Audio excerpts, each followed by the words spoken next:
Bonjour à tous, c'est les 20h du samedi 4 octobre 2025 et dans l'actualité ce soir, ces changements de paradigme du rôle de la jeunesse dans la gouvernance nationale pour faire d'elle un moteur de transformation sociale, économique et patriotique. Eh bien, le chef de l'État, Félix-Antoine Tshisekedi, a pris part à la cérémonie solennelle d'investiture de membres du nouveau comité du Conseil national de la jeunesse. Retour sur le moment fort de cette cérémonie dans un instant, dans ce journal. Et dans ce journal, nous irons en Mbuji-Mayi, où la population est sous la fièvre de l'arrivée du chef de l'État qui inaugure déjà demain l'université de Mbuji-Mayi, complètement réhabilitée. On en profite pour une balade sur la route Kananga-Kalamba-Mbuji, longue de près de 230 km. Les travaux normalement, mais il faut relever les défis des obstacles qui se dressent, notamment la construction de ponts et leur renforcement. Des images inédites de cette route d'intérêt commun. À suivre également dans un instant dans ce journal. Bienvenue à tous, la jeunesse faire des lances dans le développement. Le Conseil national de la jeunesse a un nouveau comité qui du reste a présenté son plan d'action stratégique 2025-2030.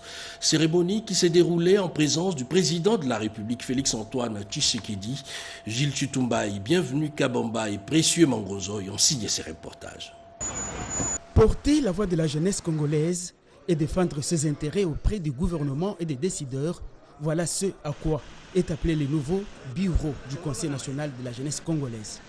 Sa volonté étant de placer la jeunesse congolaise au cœur du processus de reconstruction, le président de la République a fait le déplacement du Centre culturel d'Afrique de Kinshasa, lieu de la cérémonie solennelle de l'investiture de ce nouveau bureau. Dans la salle, Félix-Antoine Tshisekedi Tshilombo est accueilli par les jeunes en présence des différentes autorités.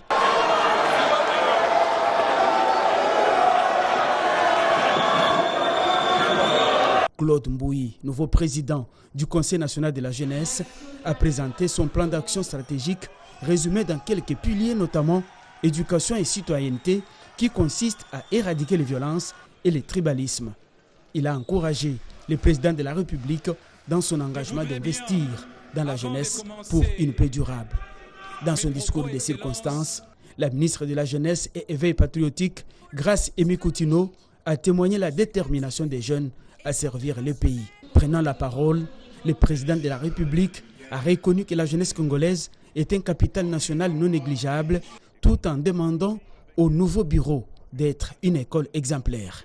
Votre élection est un signal d'espérance et un mandat de responsabilité. Elle consacre la jeunesse comme partenaire stratégique de l'État dans la conduite des politiques publiques. La jeunesse congolaise n'est pas une catégorie sociologique. Elle est la force motrice de notre développement, le premier capital de la nation. À vous, jeunes de Goma, de Bukavu, de Rutshuru, de Massissi, de Calais et de toutes les localités éprouvées, je veux adresser un message d'amour, de compassion et d'espérance. Votre courage face à l'oppression n'est pas un murmure isolé. Il honore la nation et nous oblige. Sachez que la République tout entière se tient à vos côtés d'un même cœur. Vous n'êtes pas seuls.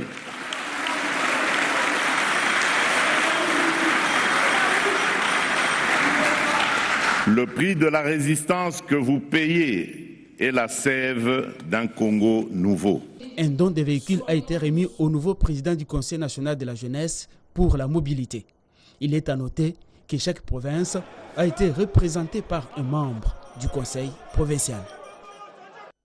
L'appréciation de la monnaie locale, les francs congolais face au dollar américain, c'est l'un des sujets sous examen lors du dernier Conseil des ministres présidé par le chef de l'État Félix-Antoine Tshisekedi. Les comptes rendus avec les ministres de la Communication et Médias, porte-parole du gouvernement Patrick Muyaya. Suivez. Le dernier point de la communication du président de la République a porté sur l'appréciation du franc congolais sur le marché de change. Le président de la République a commencé par féliciter le gouvernement ainsi que la Banque centrale du Congo pour les résultats probants récemment enregistrés sur le marché d'échange. En effet, un affermissement significatif du franc congolais vis-à-vis du dollar américain a été constatée ces dernières semaines sur le marché interbancaire, traduisant une appréciation de 9,1% depuis le 19 septembre 2025. Ces progrès constituent un signe tangible des efforts coordonnés et constants dans la mise en œuvre de politiques monétaires et budgétaires. Cette évolution positive résulte de la conjugaison d'actions volontaristes et des facteurs conjoncturels favorables. Il convient notamment de relever la forte demande de la monnaie nationale pour les banques liée à la constitution de leurs réserves obligatoires, la ponction des liquidités opérées par les trésors dans les cas des échéances fiscales, les interventions ciblées et mesurées de la Banque centrale sur les marchés d'échange à travers la vente des devises. Ces acquis démontrent que lorsqu'elles sont conduites avec discipline et cohérence, nos politiques économiques peuvent produire des résultats tangibles et renforcer la confiance des opérateurs ainsi que des citoyens. Le président de la République soutient qu'il est désormais nécessaire d'aller plus loin. La politique budgétaire devra rester rigoureuse et compatible avec l'objectif de stabilisation en limitant les pressions inflationnistes et en réduisant drastiquement les risques de dépréciation. Par ailleurs, il a précisé qu'une approche plus innovante et structurée dans la conduite des politiques économiques est requise pour stimuler une demande accrue du franc congolais et renforcer sa crédibilité afin de garantir une stabilité durable du taux de change. Il a relevé néanmoins l'existence de disparités préoccupantes dans les taux de change pratiqués selon les zones géographiques, particulièrement dans la ville de Kinshasa. Ces écarts créent des opportunités d'arbitrage qui nourrissent la spéculation et fragilisent les équilibres du marché. En conséquence, il a instruit formellement le gouvernement et la Banque centrale du Congo à prendre de manière concertée des mesures immédiates et vigoureuses pour réduire ces pratiques spéculatives, harmoniser les fonctionnements du marché d'échange et de consolider la bonne dynamique observée. Plus particulièrement, en ce qui concerne les dépenses publiques, il a recommandé de bien réguler les décaissements des dépenses de sécurité par un mécanisme d'aval indispensable de la haute hiérarchie. L'objectif ultime est de garantir une stabilisation durable du taux de change, protéger le pouvoir d'achat de nos concitoyens et créer les conditions d'une croissance économique inclusive et soutenable, a-t-il conclu. J'en parlais tout à l'heure dans le titre. Mbuji-Mayi, dans le Kasaï oriental, s'apprête à accueillir le chef de l'État et arbore déjà sa plus belle robe. Sauf changement des dernières minutes, c'est demain que le premier citoyen de la République va procéder à l'inauguration de l'université de Mbuji-Mayi, des bâtiments modernes qui sont sortis des terres. Joseph Oscar Malkaïj et Rémi Kalemba. La ville de Mbuji-Mayi est dans la fièvre d'accueillir à nouveau le président de la République, Félix Antoine Tshisekedi Tshilombo. Une ville qui se métamorphose au jour le jour avec des routes asphaltées, ses châteaux d'eau et d'autres infrastructures de base. Et surtout, l'inauguration très attendue de l'université officielle de Mbuji-Mayi. J'ai dit que c'est pour une première fois. Ça signifie que le savoir est rentré à sa source. Les routes sont asphaltées. Ça, c'est la meilleure des choses. Nous sommes en train de vivre la splendide, c'est-à-dire la bonne vie maintenant. Tout en saluant ces réalisations, les habitants de Mbuji-Mayi souhaitent que le président de la République fasse encore plus. Les routes de Mbuji-Mayi sont très bien faites, là nous les saluons, mais nous voudrions que l'on puisse penser aux routes nationales numéro 1 qui relient par exemple Kananga à Mbuji-Mayi et d'autres routes d'intérêt national. Le gouverneur de la province du Kasaï oriental, Jean-Paul Mbouébois, en appelle à une mobilisation tous azimuts. Quelqu'un parmi tous les présidents qui ont dirigé notre pays, qui a fait de grandes réalisations en un temps record. Dans ce temps, aujourd'hui, il a réalisé ce que les autres n'ont pas fait pendant plus de 50 ans. Nous appelons toute la population, jeunes et vieux, de venir nombreux demain à l'aéroport pour accueillir le chef de l'État. Donc nous lui avons réservé un accueil digne de son nom. C'est tout Mbuji-Mayi qui attend l'arrivée du président de la République, Félix Antoine Tshisekedi Tshilombo, et l'ambiance est totale. Longue de près de 230 km, la route Kananga-Kalambambouji, bientôt opérationnelle, mais il faut des préalables tels que le renforcement de ponts à chaque point kilomètre traversé par un cours d'eau. Anita Louamboa nous parle de l'inspection, de la dernière inspection de la délégation de l'Agence congolaise des grands travaux. Prometteur et rassurant, telle est la conclusion à retenir de l'évaluation des travaux de praticabilité et de modernisation de la route Kananga-Kalambambouji, longue de 230 km. Conduite par Raphaël Boukoumba, directeur adjoint de la CGT, la visite a débuté mercredi 2 octobre 2025 au PK50, au village Boula-Boula, où se trouve la base vie de l'entreprise Sino Hydro. Les travaux d'ouverture de la route ont été jugés satisfaisants. La délégation a marqué des arrêts clés, notamment au PK82, à Bilomba et au PK91, au pont Miao, où des travaux de renforcement sont prévus. Le pont Loueta, en revanche, nécessite des interventions urgentes à cause d'un risque élevé d'effondrement. L'évaluation s'est achevée au pont Kassai, au PK 230, point final du projet. Ce pont flottant, fissuré à sa base, devra être réhabilité pour garantir la sécurité des poids lourds. Satisfait des avancées, Raphaël Boukoumba, directeur adjoint de la CGT, a salué le travail des entreprises et rappelé que les opérations d'entretien sont en cours en attendant la modernisation complète. Jeudi 3 octobre, la mission s'est poursuivie entre Matamba et Boula-Boula avec une inspection des travaux d'assainissement, de fondation et de lutte contre l'érosion au PK30. À la carrière de PK8, où le stock de bitume a été contrôlé, Raphaël Boukoumba a annoncé le début imminent de la pose de la monocouche avec un premier kilomètre revêtu avant la fin 2025. Des usagers rencontrés ont exprimé leur satisfaction en appelant à renforcer les travaux d'assainissement dans les zones à risque. Surnommée Route de l'Espoir, cette route vise à relier Kananga à l'Angola dans le cadre du programme sino-congolais sous la supervision de l'Agence congolaise des grands travaux.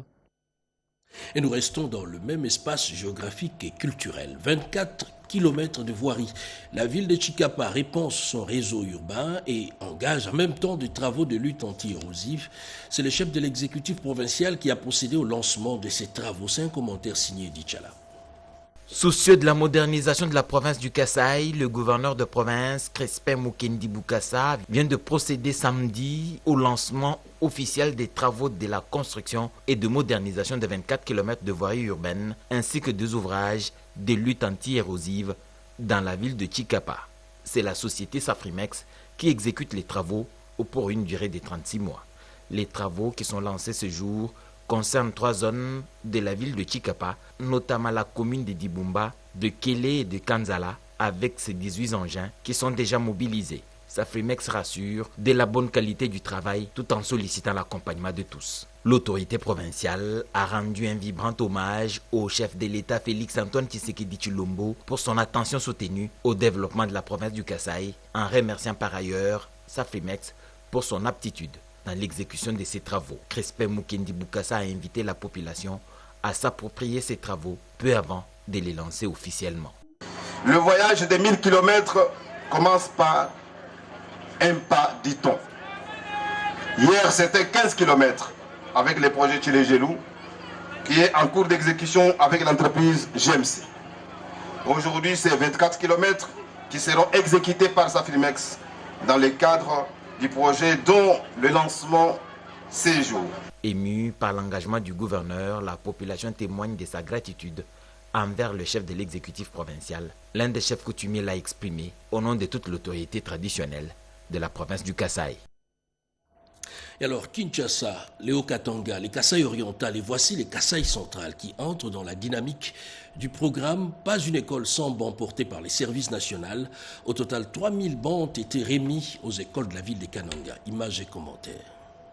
À Kananga, le nom Bouenamuntu résonne dans les mémoires comme une fierté scolaire, un modèle d'excellence catholique. Mais ce qui fut autrefois un temple du savoir, respecté et envié, n'est aujourd'hui qu'un vestige en souffrance.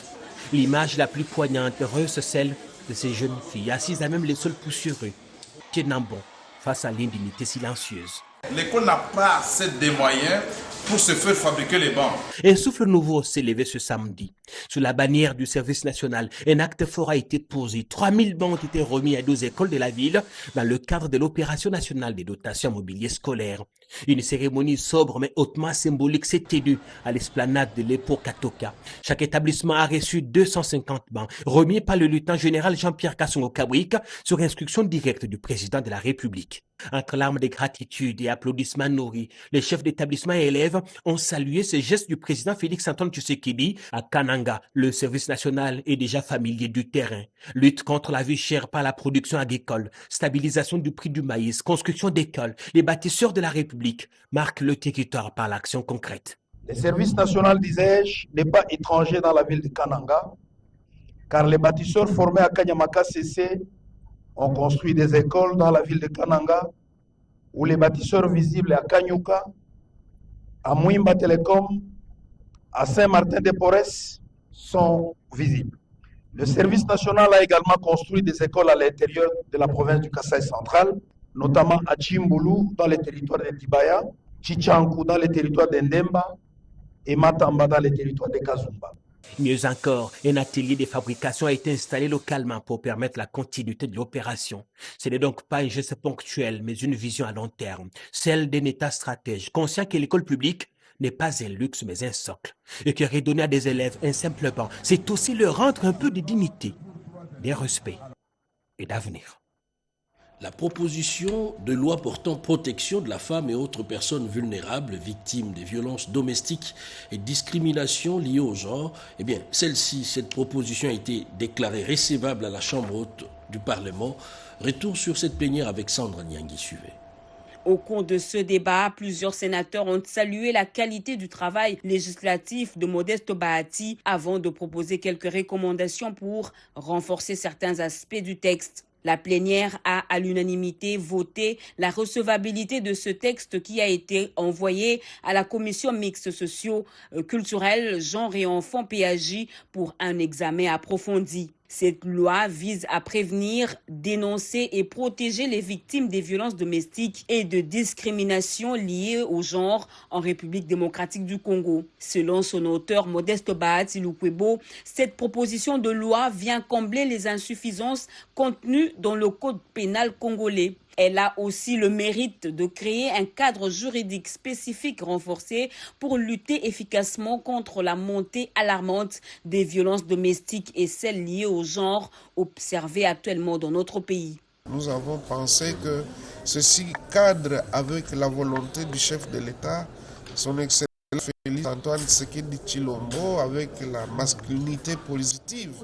S'il a voulu insister sur ça, ça ne veut pas dire qu'il n'existait pas de lois qui protégeaient les femmes. Elles existaient, mais l'application posait problème.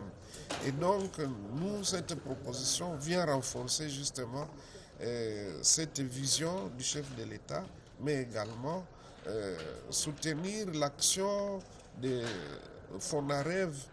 Malgré sa casquette de deuxième vice-président du Sénat, Modeste Bahati Lukwebo vient de faire ainsi preuve de sa détermination de doter notre pays d'une loi qui consacre la protection des personnes vulnérables. Pour rappel, lors de la législature précédente, alors qu'il était président du Sénat, Modeste Bahati avait également initié la loi sur les principes fondamentaux relatifs à l'agriculture. Après son vote au Sénat, le texte a été envoyé pour seconde lecture à l'Assemblée nationale. Le calme est revenu à Mitouaba dans le Haut-Katanga. C'était la panique totale juste après l'incursion des Maï-Maï et avec comme conséquence le déplacement de près de 500 personnes. Quelques membres du gouvernement provincial sont arrivés sur place. Suivez. Informé, le gouverneur de la province du Katanga ad intérim, Martin Kazembe Choula, a dépêché sur le lieu les ministres provinciaux de l'Intérieur, décentralisation et affaires coutumières, Jean-Jacques Kashivantambo, et du genre famille et enfants, Valérienne Mumbakiboko. À leur arrivée à Mukabekasari, première étape du voyage, ces deux membres du gouvernement provincial ont été accueillis par le curé de Mukabekasari, abbé Marcel Numbi. C'est lui qui a reçu le premier groupe de 536 déplacés venus de Tomombo. En sortant de la cure, je suis arrivé au véranda. J'ai trouvé des mamans, des papas et aussi des enfants avec leurs bagages. Et je les ai posé la question pourquoi ils sont venus ici. Ils m'ont dit qu'ils sont venus chercher un abri fouillant les maïmaï. Jean-Jacques Achibantambo et Valérienne Mumbakiboko sont allés à l'hôpital de référence de Mukabekasari visiter et réconforter les 2 blessés par balle sous les explications du médecin traitant Pascal Mandefou. 3 autres cas ont été transférés à Lubumbashi, a-t-il précisé. La délégation ministérielle, avec dans sa suite les chefs de division des actions humanitaires Simba Kaye Blaise, est allée enfin à l'ancien internat de l'Institut Sungwilo qui loge les 586 déplacés. La ministre provinciale du genre, famille et enfants, Valériane Mumbakiboko, a exprimé ses regrets et a donné le réconfort du gouverneur. Vous ne pouvez pas rester dans de telles conditions. C'est pourquoi le gouverneur intérimaire Martin Kazembe Choula nous a dépêchés pour nous enquérir de la situation qui ne plaît pas aux autorités du pays. Les déplacés, hommes, femmes et enfants, ont remercié le gouvernement provincial pour l'attention portée sur eux. Ils ont abandonné les métiers des armes pour embrasser des métiers liés au développement et faciliter ainsi leur réinsertion sociale. Les ex-combattants de Lubero et Butembo sont désormais des acteurs de développement grâce au programme Désarmement, Démobilisation et Stabilisation. Peggy Mukanda. Transformés aujourd'hui en influenceurs de paix, 200 bénéficiaires dont 67 ex-combattants et 97 femmes dans diverses filières, à savoir l'agropastorale, boulangerie, pâtisserie, conduite automobile, coupe et couture et menuiserie de plusieurs centres de formation professionnelle à Lubero et à Butembo dans le Nord Kivu, remercie le PDDRCS pour leur encadrement et formation dans leur réintégration socio-économique. Nous étions des ex-combattants dans la brousse. Nous avons écouté l'appel du PDDRCS et aujourd'hui nous sommes transformés.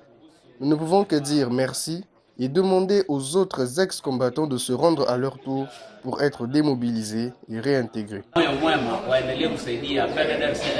Ces ex-combattants souhaiteraient prolonger la durée de leur formation car les 3 mois prévus sont insuffisants pour assimiler toutes les matières. Ils ont exprimé cela au cours de la visite d'une délégation composée de la coordination provinciale du PDDRCS à la tête d'Ayabagé Soukissa Joseph, des partenaires et des consortiums ex-hyper dans le cadre du projet Moudawa Zamani 2, que chaque jeune dépose les armes, retrouve un métier, une dignité et une citoyenneté active. Tel est le souhait du coordonnateur national du PDDRCS, Jean Dédieu Désiré Mtangatita. Taxes et redevances qui reviennent à la ville capitale. La Fédération des entreprises du Congo FEC et l'exécutif provincial de Kinshasa font le point sur les engagements de 2 parties. Il faut donc de nouvelles sources de financement pour des politiques publiques cohérentes. C'est un commentaire signé d'Ichala. La ville de Kinshasa est à la recherche de nouvelles sources de financement. Son gouverneur, Daniel Bumba-Lubaki, a conduit au siège de la Fédération des entreprises du Congo FEC en sigle, une équipe composée des dirigeants des régies financières provinciales pour faire le point avec le président de la FEC, Robert Malumba Kalombo, entouré des membres de son staff. La rencontre a porté sur l'accompagnement de la ville par la FEC avec la révisitation de certains protocoles d'accord, les taxes déjà caduques et celles non appliquées, des matières délicates qui méritent une analyse approfondie. Nous avons beaucoup de mots sur Kinshasa que nous pensons aussi être des opportunités d'affaires. Au lieu d'aller très loin pour chercher les investisseurs, nous avons quand même un bon point d'investisseurs localement qui peuvent nous accompagner pour que nos mots puissent trouver des solutions. Nous avons beaucoup de conventions ensemble que nous avons pu vouloir examiner pour redonner peut-être la quintessence et booster davantage, optimiser, afin que ça puisse accompagner le grand programme Vision que nous avons, qui est de Kinshasa et Sobonga. Nous sommes d'accord de l'accompagner, mais sous certaines conditions. C'est comme vous venez vous-même de le dire. S'il y a tout ce qui est demandé comme taxe, si nous respectons tout ce qui est légal, et il n'y a pas les multiplicités de taxes, et nous sommes prêts pour l'accompagner. Une commission doit être mise rapidement en place pour la relance de ce partenariat afin que la ville de Kinshasa se dote des moyens de sa politique. Et l'Agence pour la promotion des classes moyennes congolaises vient de doter les entrepreneurs d'une plateforme digitale. Je ne vous en dis pas plus, Odilon Kayuma pour plus de précisions. L'Agence pour la promotion des classes moyennes congolaises, APROCEM, travaille dur pour la promotion de l'entrepreneuriat en RDC. C'est dans cette optique qu'elle a mobilisé les petites et moyennes entreprises congolaises afin de les former sur l'utilisation efficace de la plateforme congosupport.pme.cd et surtout permettre aux responsables des petites et moyennes entreprises congolaises d'avoir la maîtrise totale de cet écosystème digital pour saisir les opportunités d'affaires qu'il offre. Entre autres, l'accès aux différents marchés en RDC évalué à $1 million américains. Nous sommes venus pour donner de l'information aux PME, les sensibiliser et surtout les inviter à pouvoir fréquenter, utiliser la plateforme congosupport.pme.cd. Ce renforcement des compétences vise aussi à attirer l'attention des entrepreneurs congolais, notamment sur l'importance de la présence en ligne de leurs activités sur congosupport.pme.cd, plateforme lancée par APROCEM il y a quelques mois passés. Ce qui m'a plus intéressé dans la formation, c'est la présentation de la plateforme numérique Congo Support PME, qui vont nous permettre de créer 2 emplois. Tenez que cette formation des responsables des petites et moyennes entreprises congolaises, initiée par la PROCEM, a bénéficié de concours de Transform et DOS Africa, structure partenaire qui accompagne la PROCEM dans la promotion des classes moyennes en RDC. De l'innovation, de la transformation en milieu rural, le ministre d'État, ministre du Développement rural, Grégoire Mouchaïl Moutombe, y travaille sérieusement. Ce dernier est arrivé à Madimba, dans le Congo central, où il a visité une usine de panification. Marie Kalong. En mission officielle dans la province du Congo central, le ministre d'État du Développement rural a débuté son itinérance par le district de Lukaya à Kassangolo. L'ingénieur Grégoire Mouchaïl Moutombe a visité tout d'abord l'usine agrobusiness de la station Madimba où se développe la transformation du manioc en farine panifiable, farine fermentée et farine de l'amidon. Des composantes très recherchées au niveau national, régional et international, a dit le ministre d'État Mouchaïl. Le président Félix-Antoine Tshisekedi qui a voulu à ce que nous puissions développer la farine panifiable. Et ici, ils sont en train de produire la farine panifiable, la farine fermentée et l'amidon. L'ingénieur Grégoire Mouchaïl Moutombe a invité les agriculteurs de la contrée à faire de l'agriculture un business pour le développement des milieux ruraux. J'invite tous les producteurs du Congo central de travailler autour des usines de production de farines provenant du manioc pour que nous puissions industrialiser et continuer à aller de l'avant. Le professeur Maungu Nzolamesu Timothée, initiateur de l'usine agrobusiness de la station de Madimba, salue le dynamisme du ministre d'État Mouchaïl dans le soutien de ses activités à travers le projet ProAder. Le patron du développement rural, ingénieur Grégoire Mouchaïl Moutombe, s'appuie sur les projets tels que ProAder, Prise et autres, ainsi que l'animation rurale pour inculquer aux paysans la nécessité de la culture du manioc en milieu rural. Et oui, il faut un nouveau contenu pour le journal télévisé et radio de la RTNC.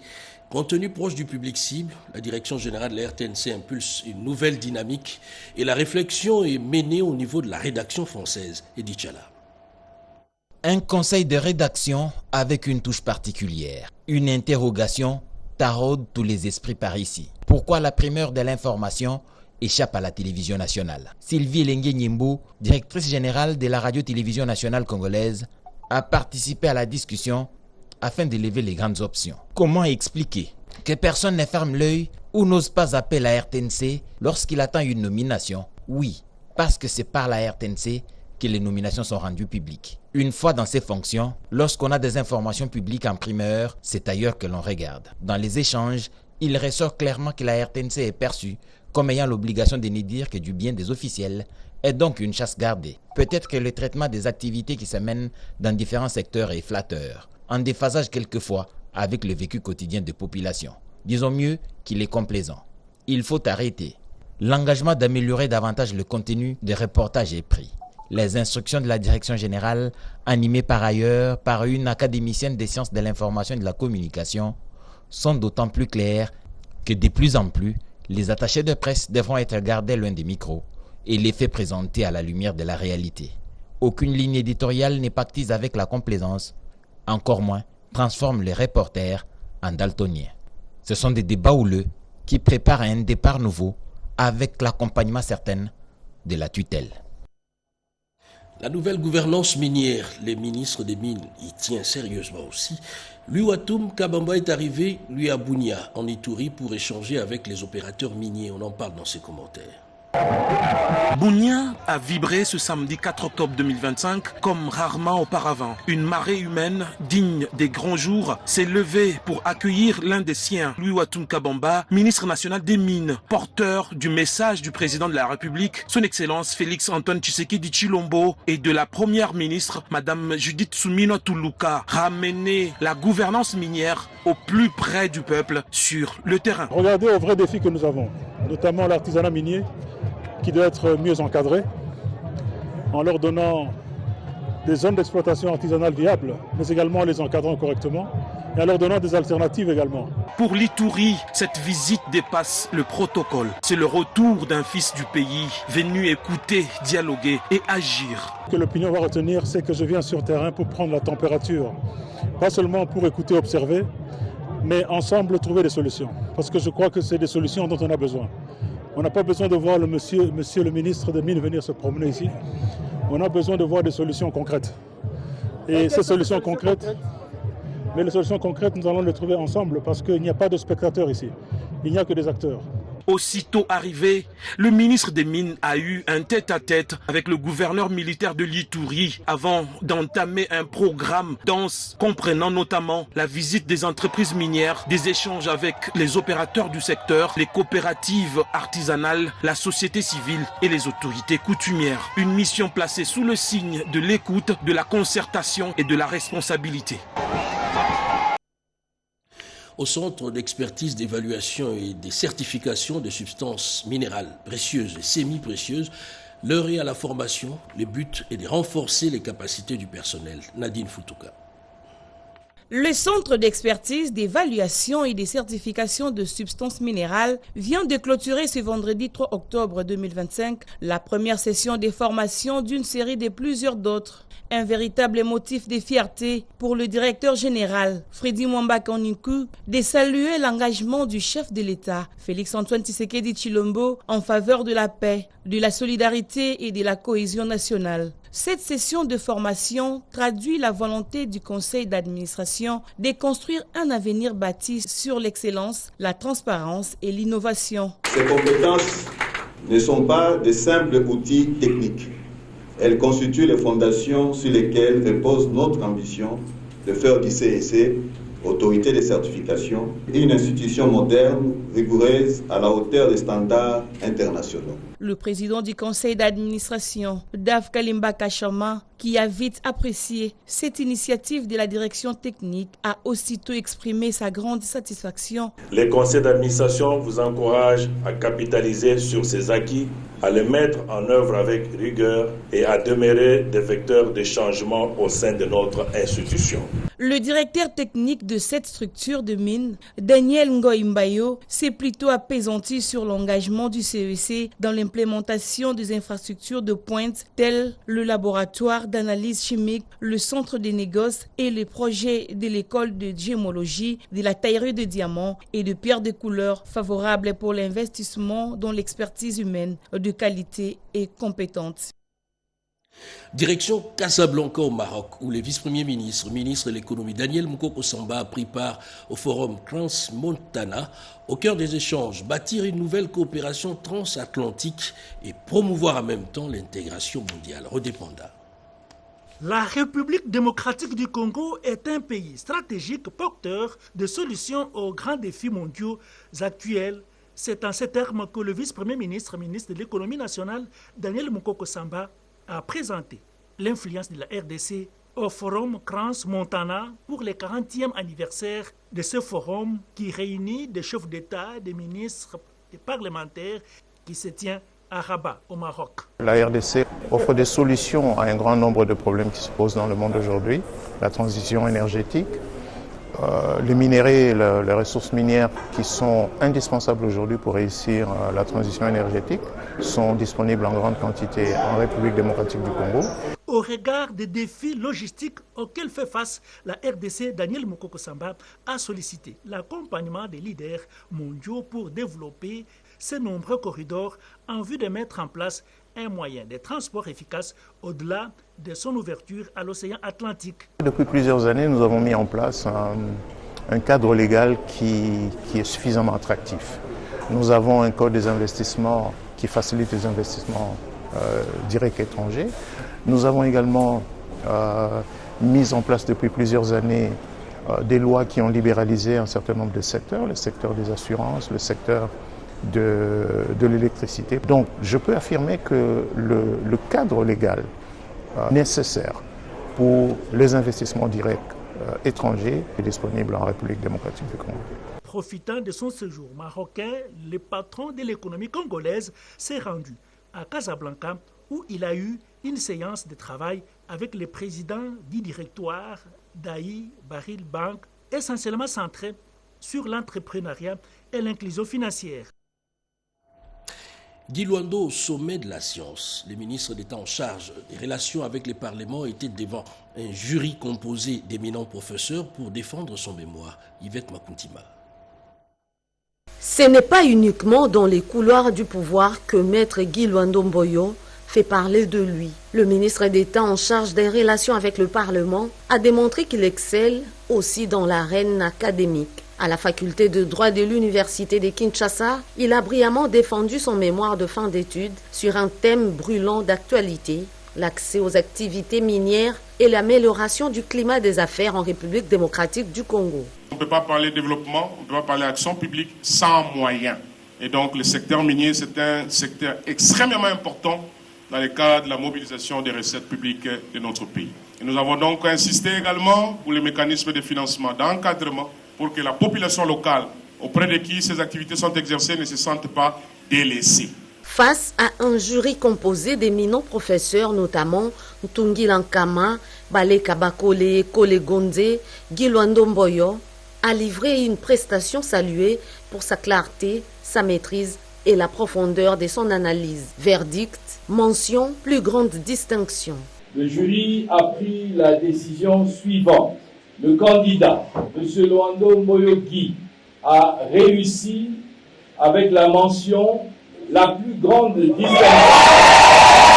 Son travail à la fois technique et engagé met en lumière les contrastes saisissants entre la richesse minière de la RDC et la pauvreté persistante de sa population. Une réflexion qui s'inscrit dans une volonté d'apporter des solutions concrètes au développement du pays.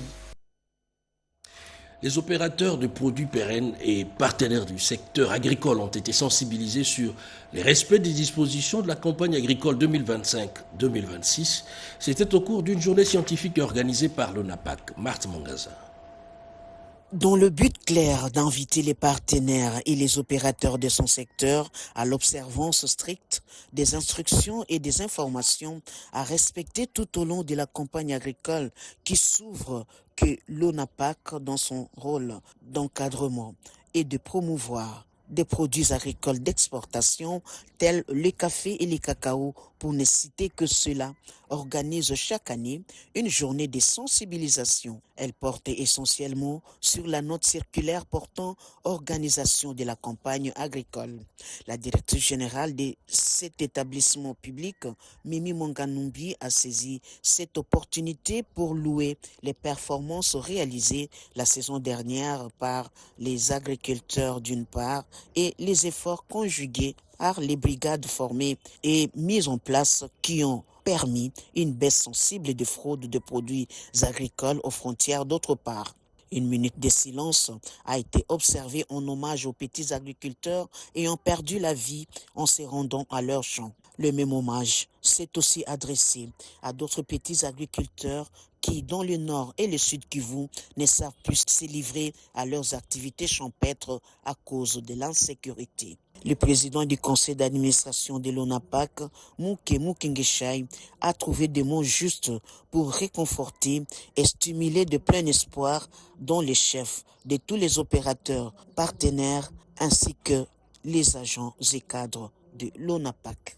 S'en est suivi la visite des pépinières du laboratoire où les experts ont fourni des explications sur différentes étapes de traitement du café et le fonctionnement des nouvelles machines décortiqueuses. La dégustation du café Made in Congo a sanctionné en beauté cette journée d'information. Et dans l'entretemps, la ministre du Genre, Micheline Ombaye, sensibilise dans la prévention contre les cancers des seins. Tété Bongunja nous en dit un peu plus. Octobre, mois consacré à la lutte contre les cancers des seins et les cancers des côtes de l'utérus à travers le monde. En République démocratique du Congo, la ministre du Genre, Famille et Enfants, Micheline Ombaye, a présidé le lancement officiel de la lutte contre ces maladies qui affectent particulièrement les femmes. Ces maladies avec menaces sérieuses pour la santé féminine ont un impact direct sur la vie des familles, des couples et de toute la société. Occasion pour Micheline Ombaye de saluer l'engagement du président de la République, Félix-Antoine Tshisekedi Tshilombo, en faveur de la santé publique, ainsi que la vision portée par la première ministre Judith Suminwa Tuluka et tout son gouvernement. En République démocratique du Congo, le cancer du sein reste la première cause de mortalité féminine car beaucoup de femmes malheureusement sont diagnostiquées en retard, faute d'informations, de moyens ou d'accès aux soins appropriés. Ce mois d'octobre doit donc être consacré à la mobilisation, à la solidarité et à l'action collective, nous invitant à éduquer, à informer et à dépister, à soutenir toutes les femmes touchées par ces ravages. En ce mois d'octobre en rose, il est prévu une série d'activités, notamment la sensibilisation des communautés, la mobilisation de fonds pour financer la recherche, le soutien aux patients et la promotion du dépistage précoce. Un partenariat est annoncé entre le Fonds national de promotion de la femme et de l'enfant, FONAFEM, et l'hôpital Biamba Marie Mutombo pour renforcer les dépistages. Ceci étant, la ministre du Genre, Micheline Ombaye, invite les familles à orienter et à accompagner les femmes et les jeunes filles vers le dépistage autant de fois qu'il le faudra. Autre question de santé publique, l'hypothermie néonatale précoce. On n'en parle peut-être pas assez. Eh bien, cette question de santé publique chez les enfants était au cœur d'une conférence initiée par les hôpitaux universitaires de Genève et d'autres structures médicales de la RDC. Marie Kalong.